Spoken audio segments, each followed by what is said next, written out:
যারা শিবির করে, যারা জামাত ইসলাম করে, তারা ছাড়া চাকরি পায় না। সাতক্ষীরা ৩ আসনে বিএনপির মনোনীত সংসদ সদস্য প্রার্থী ও দলটির জাতীয় নির্বাহী কমিটির সদস্য সাবেক এমপি কাজী মোহাম্মদ আলাউদ্দিন সনাতন ধর্মাবলম্বীদের নিয়ে আয়োজিত নির্বাচনী উঠান বৈঠকে বক্তব্য রেখেছেন।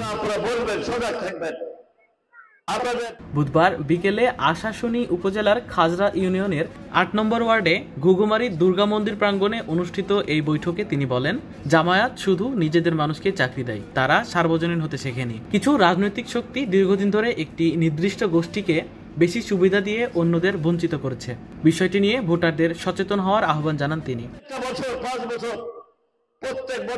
গণতন্ত্র ও নাগরিক অধিকার পুনরুদ্ধারে আসন্ন জাতীয় সংসদ নির্বাচনে ধানের শীষে ভোট দেওয়ার আহ্বান জানান বিএনপির এই নেতা।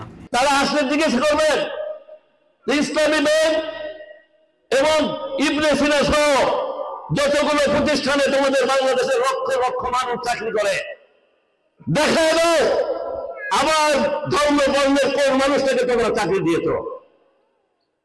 যারা শিবির করে, যারা জামাত ইসলাম করে, তারা ছাড়া চাকরি পায় না। সার্বজনীন হতে শেখে নাই তারা। তারা আত্মকেন্দ্রিক, তারা তাদের ছাড়া কিছু বোঝে না। কোন আশায়, কোন ভরসায় আবার আমাদের কাছে সার্বজনীন মানুষদের কাছে ভোট চাইতে আসতে পারে? এগুলো আপনারা বলবেন, সজাগ থাকবেন। আপনাদের ধর্মের, আপনাদের গোষ্ঠীর এমন কোন মন্দির নাই যেসব মন্দিরে 5 বছরের অসংখ্য বাপ মন্দির সংস্কার করার জন্য এবং মন্দিরের উন্নয়নের জন্য আমি আপনার বরাদ্দ দিয়ে নেই। শুধু তাহলে নয়, এই দুর্গা পূজার সামনে দাঁড়িয়ে বলছি, আমি প্রত্যেকটা বছর 5 বছর প্রত্যেক বছর দুর্গা পূজার সময় প্রত্যেকটা দুর্গা পূজায় 27.5 মণ করে চাল আমার নেত্রী বেগম খালেদা জিয়ার কাছ থেকে এনে দিয়েছি এবং আমি নিজেও দিয়েছি।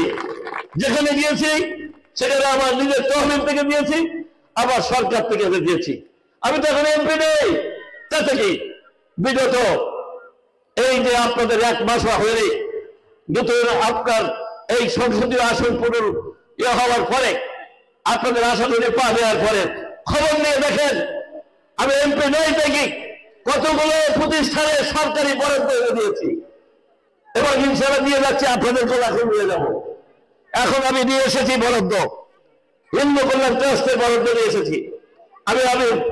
আমি আপনাদের সভাপতির কাছে দেব, তার কাছে জিজ্ঞেস করবো যে খাজনা ইউনিয়ন আর কোনো প্রতিষ্ঠান বাকি আছে কিনা, সেটাও তার হাতে বলবো। আরেকটা অনুষ্ঠান করেন, আমি সেখানে নেব। তাই আপনাদের বলবো, ভুল করবেন না। ভুল অতীতে করেছেন, আজকে কাঁচা রাস্তা হাঁটতেছেন। ভুল অতীতে করেছেন, 5,000 বিঘা জমিতে ধান হয় না, পানি নিষ্কাশনে হবে। ভুল অতীতে করেছেন, সুপ্রিয় পানি পাচ্ছেন না। ভুল অতীতে করেছেন, 31 শয্যা বিশিষ্ট হাসপাতালে যে ঠাই পান না। ভুল অতীতে করেছেন, আপনার ভেড়িবাদ ভেড়ে আপনার ফসল নষ্ট হয়ে যায়। ভুল অতীতে করেছেন বলে আপনারা বারবার আপনাদের অধিকার থেকে বঞ্চিত হন, আপনাদের নিরাপত্তার সমস্যা থাকে। এই 5ই আগস্টে